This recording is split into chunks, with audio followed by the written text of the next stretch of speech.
Warahmatullahi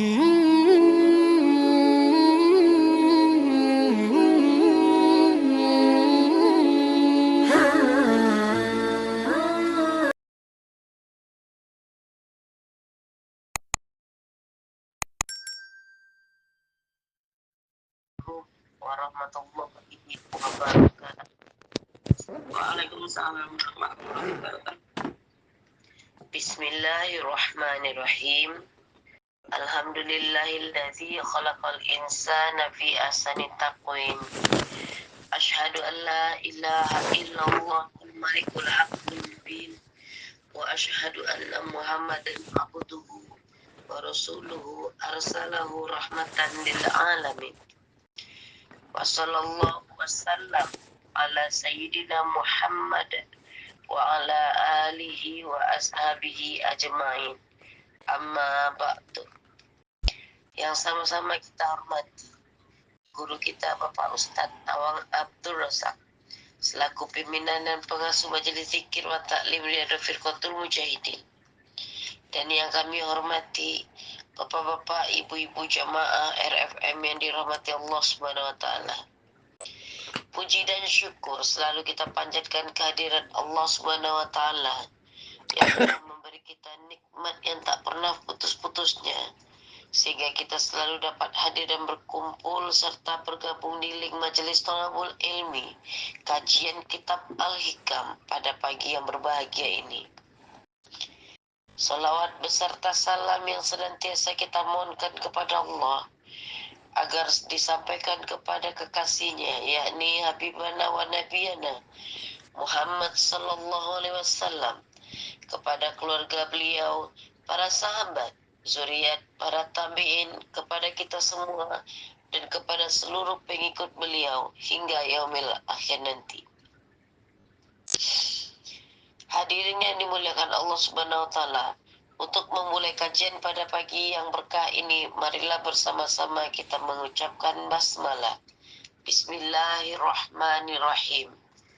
Acara selanjutnya kajian kitab Al-Hikam hikmah ke-219 yang berbunyi, berkata pengarangnya Imam Ahmad Ibnu Athaillah As-Sakandari rahimahullah, la tai'as min qabli amalin lam tajid fihi wujudal hudur, farubbama qabila minal amali ma lam tudrik samrat tahu ajilan. Jangan putus asa terhadap amal yang kau kerjakan dengan tidak khusyuk, apakah diterima atau tidak. Bisa jadi dia Allah menerima amal yang buahnya tidak kau dapatkan secara langsung. Baiklah bapak-bapak, ibu-ibu hadirin yang dirahmati Allah, marilah kita satukan niat untuk menuntut ilmu di pagi hari ini karena Allah Subhanahu wa taala, dan kita dengarkan mau'izatul hasanah dari guru kita Bapak Ustadz Awang Abdul Razak berkaitan hikmah ke-219, sekaligus nanti ditutup dengan doa kepada Bapak Ustadz. Waktu dan tempat kita persilakan dengan segala hormat. Assalamualaikum warahmatullahi wabarakatuh. Waalaikumsalam warahmatullahi wabarakatuh.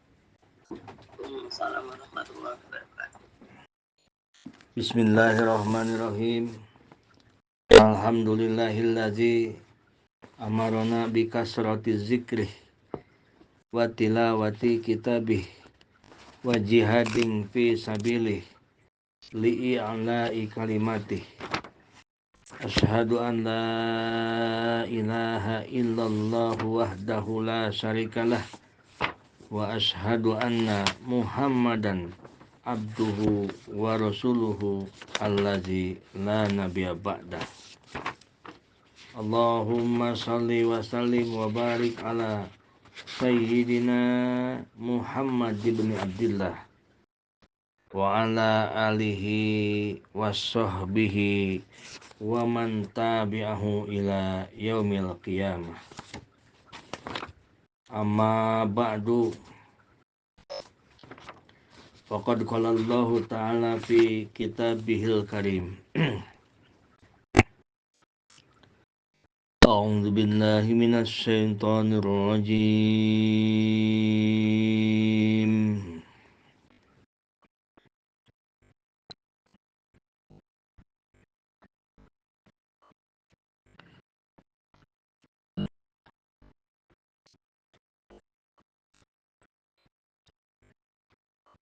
Bismillahirrahmanirrahim.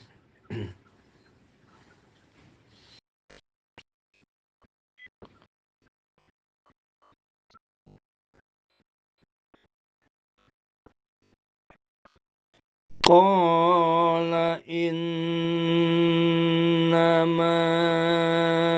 utituhu ala ilmin indi.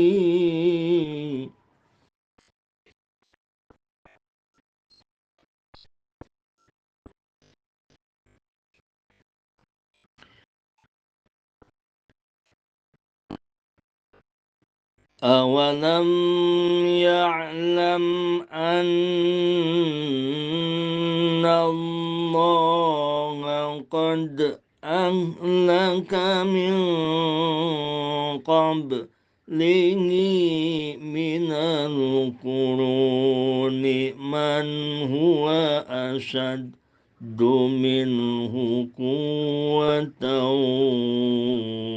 وأكثر جمعا.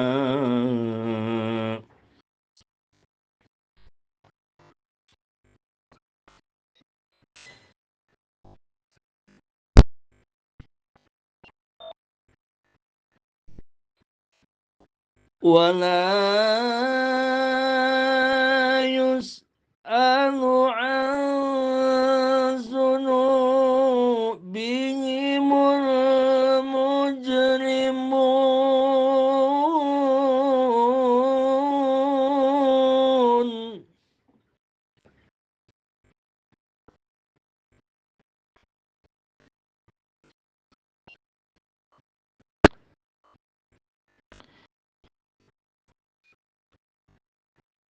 ولا يسأل عن ذنوبهم المجرمون.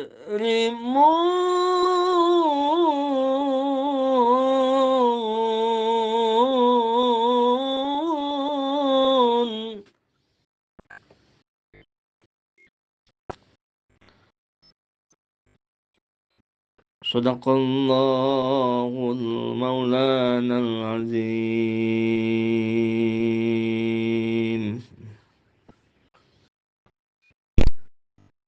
Jamaah RFM yang dirahmati Allah Subhanahu wa taala. Di ayat yang dibacakan tadi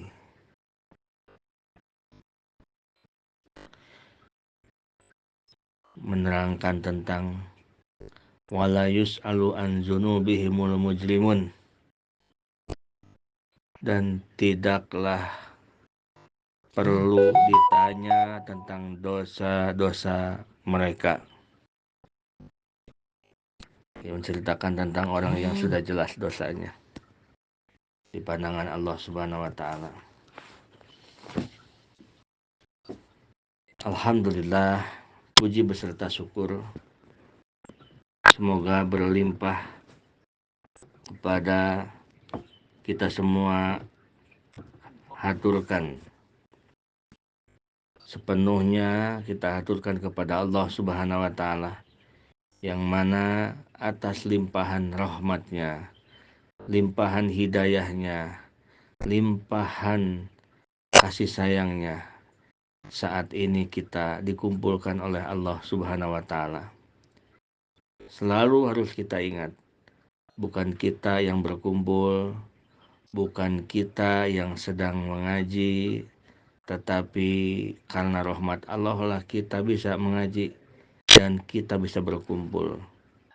Karena rahmat Allah yang sangat tinggi, di antara jamaah kita, walaupun saat-saat akan berangkat kerja, tetapi sambil meluangkan waktu thalabul ilmi, itu yang besarnya itu adalah rahmat Allah, kuatul mahabbah.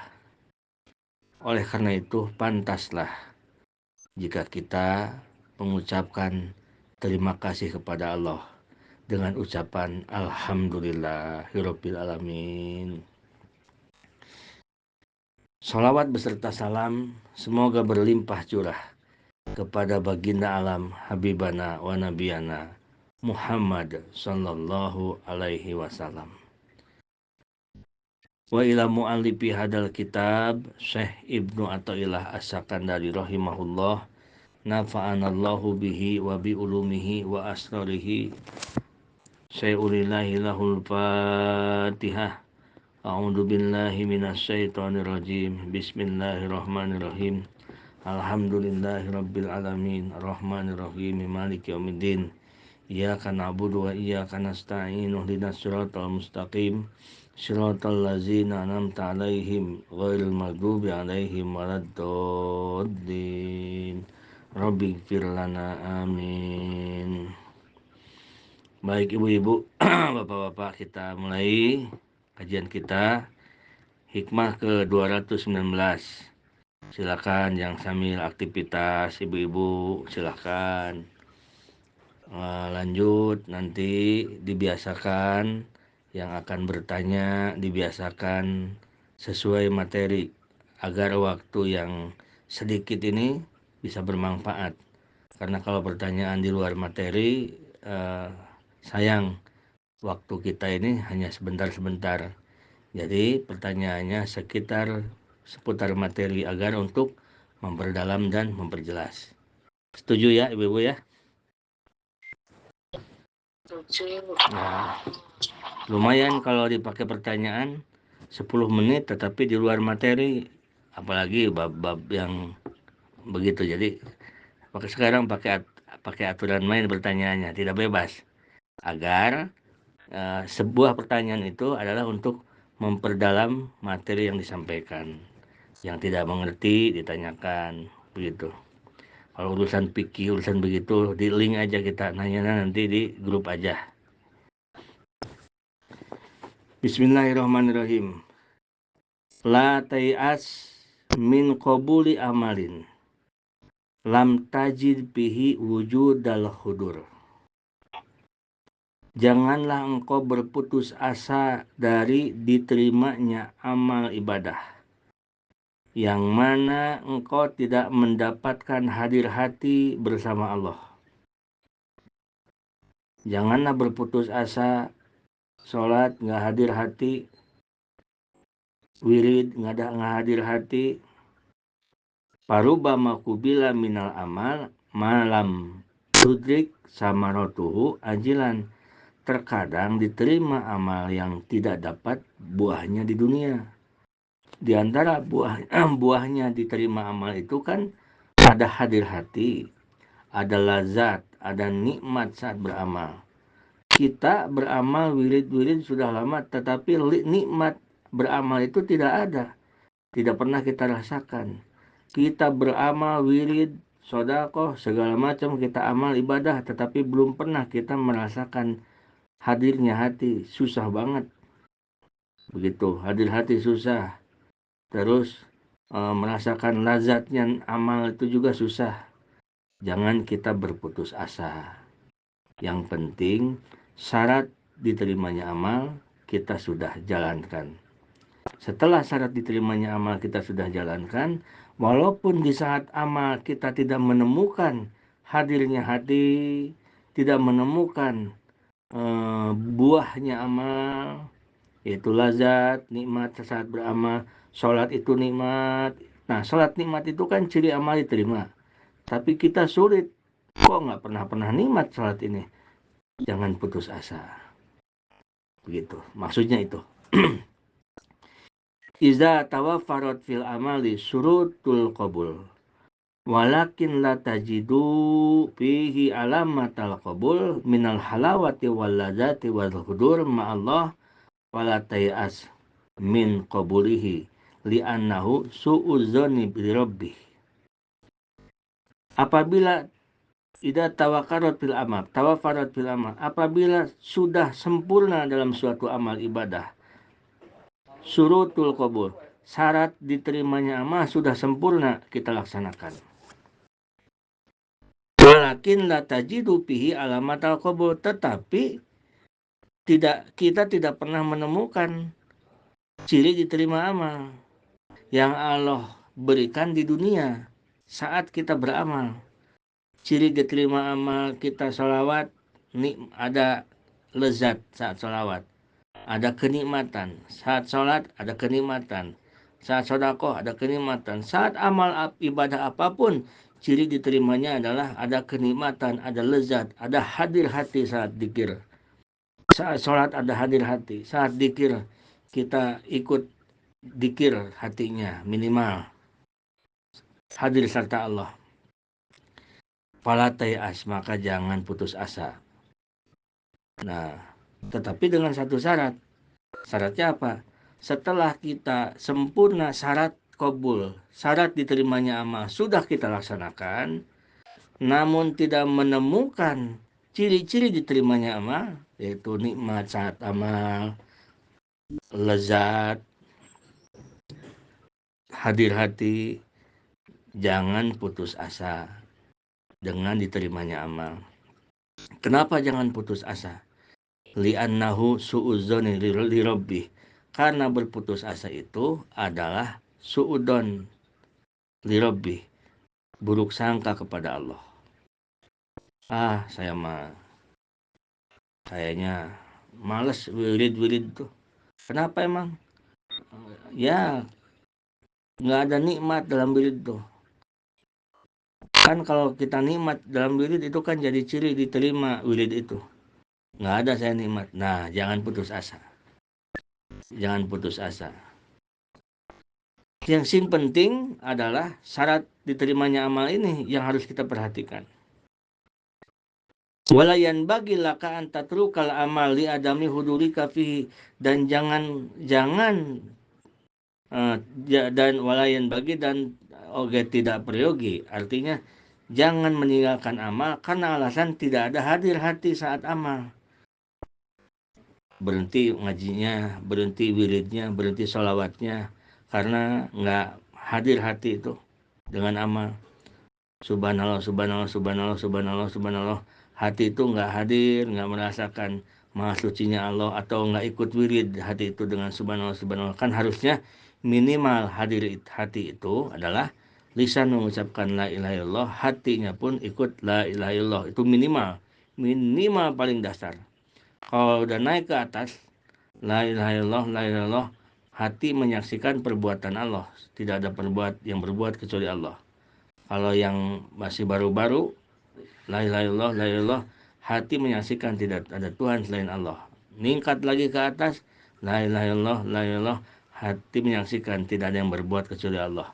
Ningkat lagi ke atas, jadi banyak, la ilaha illallah, la ilaha illallah, terkadang tidak ada yang berbuat kecuali Allah, tidak ada yang mengayakan kecuali Allah, tidak ada yang memberi manfaat kecuali Allah, tidak ada yang memberi manfaat kecuali Allah, tidak ada yang menghidupkan kecuali Allah, tidak ada yang memberikan rezeki kecuali Allah. Semua terus semakin banyak, semakin lama semakin paham, semakin banyak isi hati kita diisi wirid itu.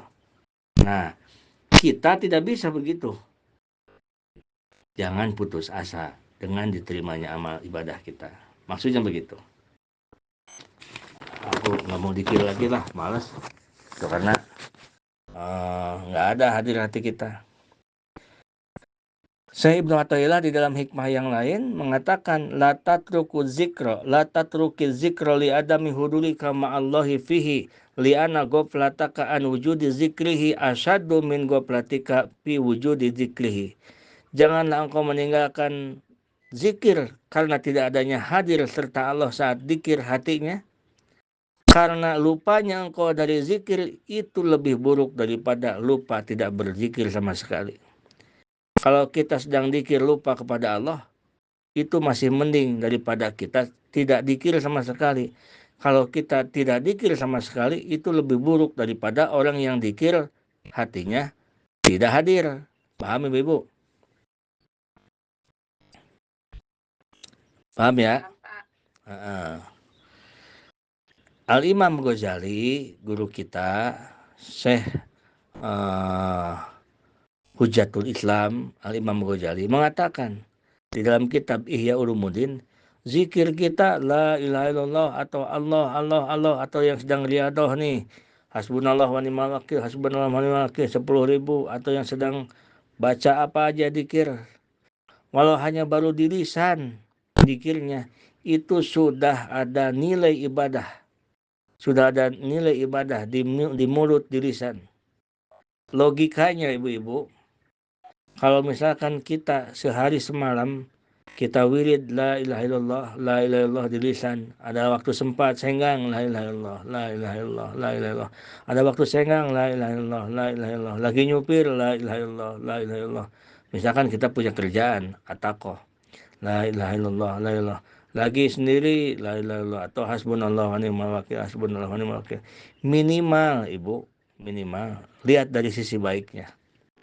Kalau 24 jam biasa kita tidak zikir, tidak ada zikir. Tetapi setelah kita zikir, dari 24 jam itu ada yang terarah ke zikir, minimal 3 jam waktu.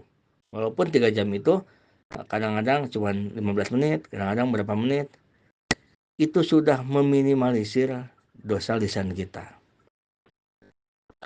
Masa sih kita sambil zikir sambil lihat-lihat yang gak benar?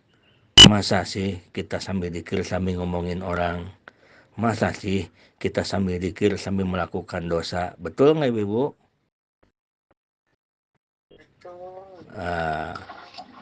Jadi zikir itu adalah hisnun, menjaga kita. Masa sih sambil sholawat kita sambil melakukan kejahatan, sambil luak-liuk sambil nyopet? Masa itu? Jadi itulah, oleh karena itu kata Imam Ghazali mengatakan di kitab Ihya Ulumuddin, hanya zikir lisan pun sudah ada manfaatnya ibadah lisan, menjaga lisan. Nah, farubama qabilallahu minal amali malam tudrik samaratuhu ajilan payutika sawabahu fil akhirah.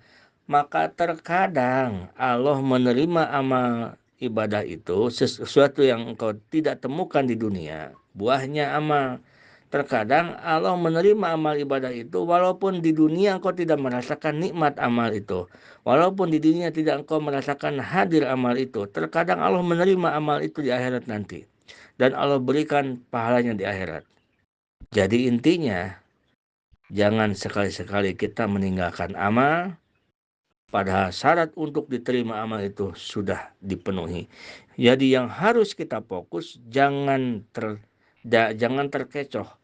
Bukan menanti-nanti nikmatnya amal, bukan menanti lezatnya dalam amal, tetapi yang harus kita fokus adalah syarat diterimanya amal harus kita tunaikan. Nah, jamaah RPM yang dirahmati Allah Subhanahu wa taala. Orang yang beramal itu kan ada syarat sahnya amal, ada syarat diterimanya amal. Kalau syarat sahnya sebuah amal adalah Muslim, Islam, beriman. Itu syarat diterimanya amal. Syarat sahnya amal.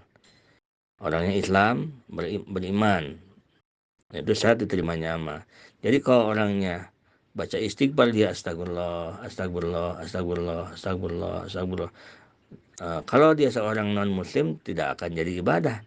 Karena syarat sahnya istighfar adalah seorang Muslim dan mukmin. Begitu. Banyak sekarang yang non-Muslim yang begitu, yang mengatakan, aduh aku kemarin punya salah nih, Masya Allah, jadi saya jadi ingat dosa nih dulu pernah begini. Padahal dia non-Muslim. Astagfirullah, astagfirullah, astagfirullah. Ada kan yang suka begitu kan, ibu-ibu? Orang non-Muslim suka begitu kan, ada kan? Gitu. Nah, dia syaratnya sedekah itu dijadikan sedekah itu amal soleh dia jika yang bersedekahnya itu seorang muslim dan mukmin. Nah, itu baru sah sedekahnya. Jadi kalau orang non muslim dia bersedekah namanya bukan sedekah tapi amal kebaikan. Itu karena sedekah itu adalah syaratnya harus muslim dan mukmin. Nah, sekarang syarat diterimanya amal. Nah, ini yang harus kita fokuskan. Jangan kita fokus ke nikmat wirid, nikmat ibadah. Itu biarkan saja Allah yang ngatur. Syarat diterimanya sebuah amal ibadah itu, yang pertama adalah al-ikhlasu, ikhlas. Mutlak syarat diterima amal adalah ikhlas. Artinya, untuk kalangan siapapun, mau kalangan yang terbawah, mau kalangan yang menengah, dan kalangan yang tertinggi dalam keilmuan, dalam segala macamnya, syarat diterimanya sebuah amal adalah ikhlas. Syarat diterima sholat, dia ikhlas. Syarat diterima wirid, dia ikhlas.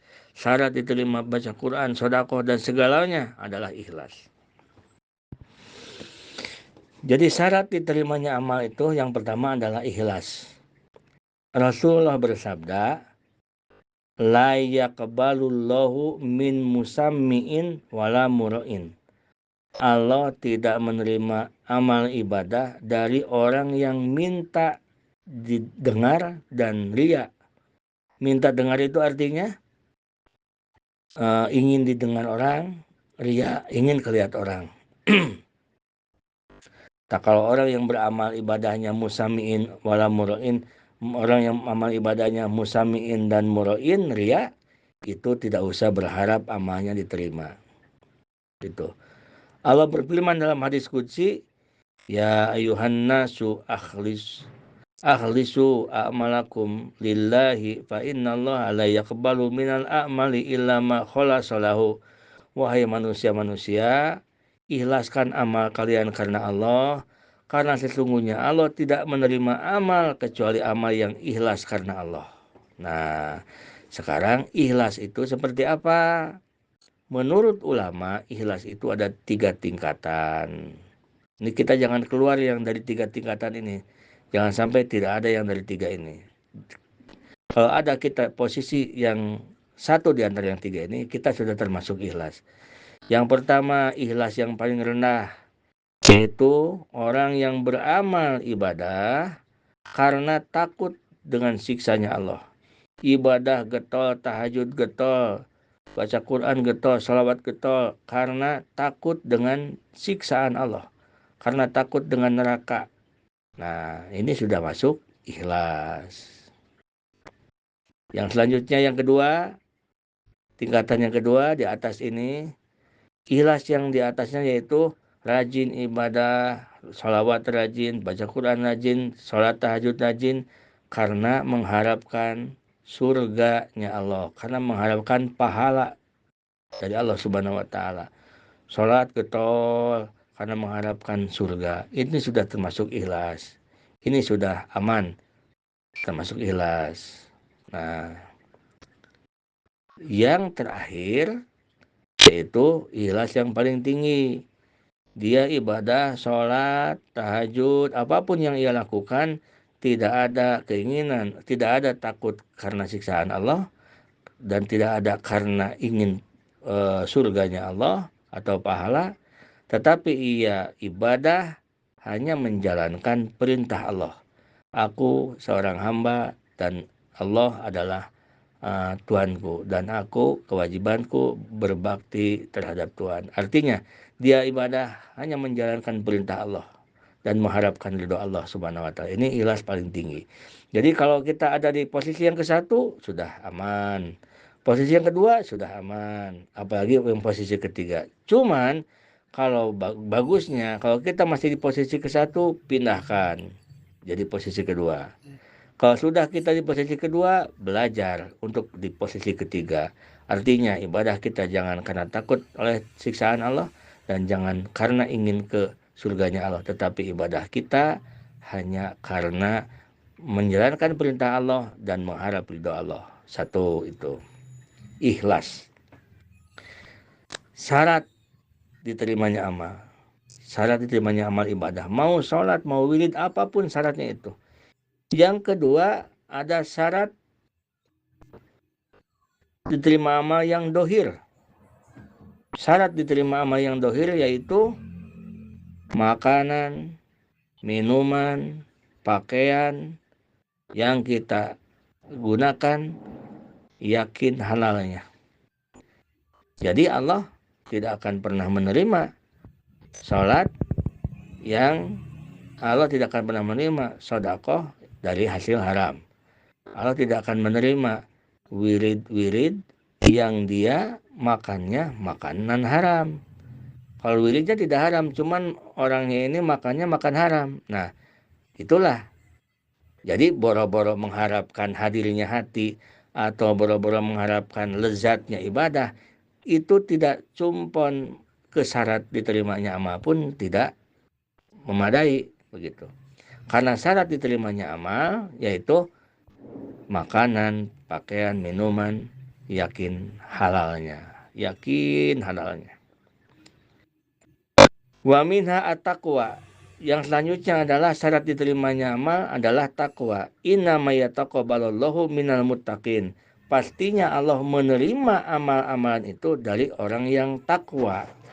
Nah, jamaah RFM yang dirahmati Allah Subhanahu wa taala. Diri kita masing-masing itu ada satu malaikat yang ditugas oleh Allah untuk melaporkan amal ibadah kita setiap hari. Kenapa di grup ini sore asar suruh lapor. Kalau bisa begitu habis sholat asar lapor. Maksudnya apa? Pas dengan lapornya malaikat menghadap kepada Allah Subhanahu wa taala. Namanya malaikat hafazah. Malaikat hafazah itu dia tugasnya untuk melaporkan amal ibadah seorang hamba. Di dalam kitab Ihya Ulumuddin menjelaskan tentang hadis Rasulullah Muhammad SAW menurut Al-Imam Hujatul Islam Al-Imam Ghazali, amal hamba itu dibawa oleh malaikat hafadzah hendak dilaporkan ke Allah melalui langit ke-1, ke-2, ke-3, ke-4 sampai ke-7. Langit bukan langit yang dilihat oleh kita di atas ini, bukan, tetapi langit yang bermakna di alam malakut ya. Langit tentunya langit bangsa maknawi. Dibawalah amal kita. Misalkan kita sedekah, misalkan kita salawat, misalkan kita baca Quran, misalkan kita wirid, misalkan kita hasbunallah wa ni'mal wakil, hasbunallah wa ni'mal wakil, misalkan kita tahajud nih, dibawa amal kita oleh malaikat hafadzah. Begitu masuk ke pintu gerbang langit ke-1, diperiksa oleh malaikat yang ada di langit ke-1. Baru langit ke-1 ditolak oleh malaikat. Kata malaikat langit ke-1, ini mau kemana? Saya mau laporkan amal hamba Allah. Amal hamba Allah, dia hari ini dia sholat, hari ini dia sedekah, hari ini dia ibadah, hari ini dia melakukan amal-amal kebaikan. Banyak sekali dia amal kebaikan. Kata malaikat langit ke-1, sesungguhnya aku ditugaskan oleh Allah untuk menjaga pintu langit ke-1 dari orang-orang yang akan melaporkan amal hambanya Allah. Tetapi orang tersebut selalu melakukan dosa gibah. Jadi orang yang gibah itu di pintu langit pertama pun sudah ditolak oleh Allah. Boro-boro nyampe ke langit ke-7 atau sampai ke hadrat Allah, baru di pintu langit ke-1 sudah ditolak oleh penjaga langit ke-1. Kembalikan amal ini dan lemparkan ke yang beramalnya, karena Allah tidak pernah akan menerima amal yang penuh dengan gibah. Bahaya kan ibu-ibu ya? Betul nggak? Sayang gitu, kita wirid lama-lama tahajud, ngantuk-ngantuk bangun, gibah lagi, hilang lagi amal itu. Jadi kalau kita gibah harus ingat, gibah macet di langit ke-1. Begitu. Pas Buleni kata Pak Ustadz, ini ada info, awas nih, jangan bikin macet di langit ke-1. Gitu ya. Jadi saling mengingatkan itu kalau sama-sama teman satu grup, satu kajian kan, sambil bercanda tapi serius. Boleh nih, awas nih, jangan sampai macet di langit ke-1 nih. Maksudnya apa? Jadi jangan sampai amal ibadah kita tertolak gara-gara gibah, kan begitu? Ya. Nah, waduh deh. Kalau mati jangan dulu bubar ya. Kalau mati sendiri jangan dulu bubar. Ini ada WA nih, WA. Perasaan masih ada kuotanya tapi laporan begini. Ntar dulu, siap. Masih nyala, Bu? Masih nyala? Masih, ya. Yang kedua, yang disebut dengan gibah itu apa? Zikruka ahoka bima yakrohu. Di gibah itu adalah menyebutkan saudaramu dengan yang tidak disukainya. Kalau dia dengar itu tidak disukai, walaupun benar seperti itu. Orangnya suka melakukan kejahatan, orangnya suka ini tidak baik itu. Tapi kita ceritakan, kalau dia tahu itu dia nggak enak. Itu namanya gibah. Lalu kalau dia itu tidak melakukan, itu bukan gibah namanya, lebih parah. Itu namanya fitnah. Fitnah dan gibah itu tidak ada pilihan antara fitnah dan gibah. Dua-duanya itu bahaya. 1. Kalau orang ini dia tidak gibah, maka malaikat hafadoh naik lagi ke langit kedua, dia girang membawa amal kita. Kayak pengantin, amal kita diabring-abring, dibawa ke langit kedua. Pas nyampe di langit kedua, malaikat penjaga langit kedua langsung menghalangi amal itu. Menghalangi malaikat hafadoh. Mau kemana engkau? Aku mau lapor amal orang ini nih. Orang ini hari ini mengamalkan ini. Amal orang ini sodako, orang ini tahajud dan segalanya. Kata malaikat yang kedua, tunggu, jangan dulu naik ke atas. Karena aku adalah malaikat yang ditugas oleh Allah untuk menjaga amal-amal yang ibadahnya ada tujuan duniawi. Ini orang bersalawat karena ingin kaya. Tidak boleh, nggak bisa lulus. Ini baca waqiah orang karena ingin kaya raya. Nggak bisa lulus. Ini orang baca yasin karena ingin kaya. Sudah, percuma kamu naik ke atas. Tidak akan diterima oleh Allah. Ditolak di langit kedua. Mentok. Begitu kita mau baca waqiah, ingat, ya Allah nggak mau aku tujuannya karena untuk dunia, karena tahu bahwa akan mentok di langit kedua. Tuh kan, ini hadis, Bu. Kalau hadis itu mustahil bohong. Ini hadis Rasul yang mengatakannya. Setelah kita tidak gibah dan setelah kita niatnya bukan karena duniawi, amal itu dibawa lagi naik oleh malaikat hafadoh.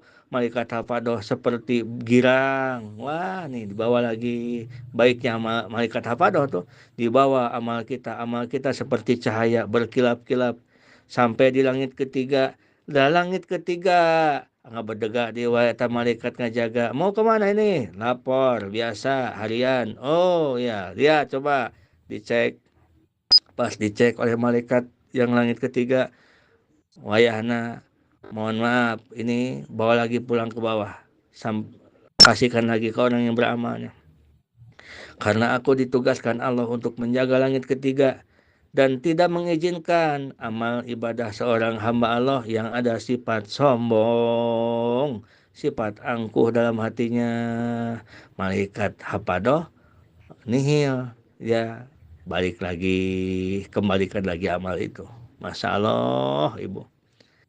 Kalau jika kita tidak gibah, jika kita tidak sombong, dan jika kita tidak amalnya tujuan duniawi, malaikat hafadoh lanjut perjalanan ke langit keempat. Sampai di langit keempat, malaikat hafadoh dijaga lagi. Mau kemana? Lapor biasa. Tar dulu, dicek. Pas dilihat, jangan ini. Jangan diteruskan perjalanan, percuma. Aku adalah malaikat penjaga langit keempat. Dan aku diperintah Allah menjaga amal yang ada ujub dalam amalnya. Ujub itu adalah suhudul ibadati sodiltan anin nafsi. Merasakan bahwa aku yang sholat, aku yang sodakoh, aku yang tahajud, aku, semuanya aku. Dia tidak sadar bahwa dirinya dibisakan sholat, dirinya dimampukan sodakoh, dirinya dimampukan tahajud. Jadi Allah yang memampukan dirinya tidak bisa apa-apa. Nah itu ujub. Amal ibadah yang ujub tidak akan diterima oleh malaikat di langit keempat, bawa lagi ke dunia. Jangan dibawa ke atas. Ini orang ujub. Cara menghilangkan tidak ujub, oleh karena itu setiap kita habis amal apa saja, kita mohon kepada Allah. Setelah kita baca Quran, kita mohon, ya Allah, Rabbana taqabbal minna innaka antas samiul alim. Kalau bahasa Arabnya itu. Kalau bahasa kitanya, setelah kita wirid, setelah kita sodako, setelah kita apa saja, ya Allah terimalah amal ibadahku. Nah, bahasa itu menghilangkan ujub. Artinya dirinya sudah merasakan bahwa jangan-jangan amal saya ini tidak diterima. Jadi dirinya sudah merendah di hadapan Allah. Sehingga dia meminta kepada Allah. Karena dirinya merasakan bahwa amalnya Allah yang memampukan dan membisakannya. Dia katakan, ya Allah terimalah amal ibadahku. Ya Allah. Begitu. Nah, itu menghilangkan ujub. Atau bahasanya begini. Mudah-mudahan amal ibadahku diterima Allah. Nah, itu ngomong aja sendiri. Kalau habis tahajud sambil merenung, mudah-mudahan amal ibadah ini diterima Allah. Habis sedekah, mudah-mudahan amal ini diterima oleh Allah. Itu menghilangkan ujub. Gitu. Kita merasakan bahwa ibadah kita itu dimampukan oleh Allah. Nah, dan nggak tahu bagaimana diterima atau enggak. Jadi kita katakan mudah-mudahan amal ibadah ini diterima Allah. Jika kita seperti itu, tidak ada ujub, lolos di langit keempat. Naik lagi ke langit kelima. Pas di langit kelima, malaikat hafado semakin girang, semakin bercahaya. Amal kita semakin bercahaya, semakin terang cahayanya. Begitu langit kelima ditahan lagi oleh langit kelima. Kata malaikat yang ada di langit kelima, sebaiknya engkau balik lagi ke dunia dan jangan lanjutkan melaporkan amal ini. Karena amal ini tidak akan diterima Allah. Karena aku diciptakan oleh Allah dan menjaga langit kelima dan menjaga amal yang di dalam orang yang beramalnya punya sifat dengki, punya sifat hasud terhadap sesama manusia. Lemes lagi malaikat hafadoh. Kalau ada penyakit itu, orang yang beramal yang dilaporkannya gagal lagi, tidak diterima. Tetapi begitu orang yang dilaporkan amalnya ini dia tidak gibah, orang yang dilaporkan amalnya ini dia pun dia pun beramalnya bukan karena duniawi, lalu dia pun tidak punya sombong dan angkuh, lalu tidak ujub, lalu dia tidak dengki dan hasud, masuklah dia naik ke langit ke-6. Di langit ke-6 pun banyak sekali malaikat penjaga langit ke-6. Kata malaikat penjaga langit ke-6, aku ditugaskan di langit ke-6. Diciptakan aku untuk menjaga amal manusia yang beramal, tetapi di hatinya tidak ada rasa belas kasih sayang terhadap sesama muslim, terhadap sesama makhluk Allah Subhanahu wa taala. Kalau mendengar orang yang sakit, kalau mendengar orang yang lemah, kalau mendengar orang yang kena musibah, dia di hatinya tidak ada belas kasihan.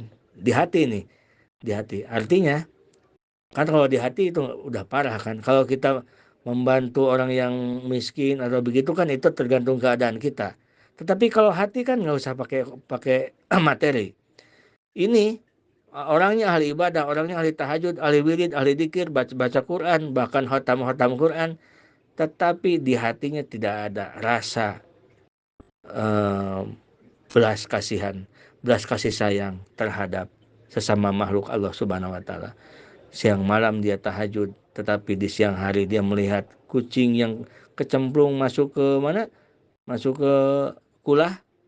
Itu dia hari-hari melihat kucing seperti kelaparan, dia hari-hari dia cuek-cuek aja melihat orang yang sedih itu ya, yang sangat prihatin.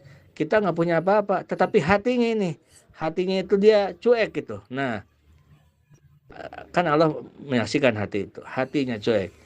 Nah, maka kata malaikat ini, Aku adalah malaikat rahmat. Nama aku malaikat rahmat, diciptakan oleh Allah khusus untuk menjaga langit keenam.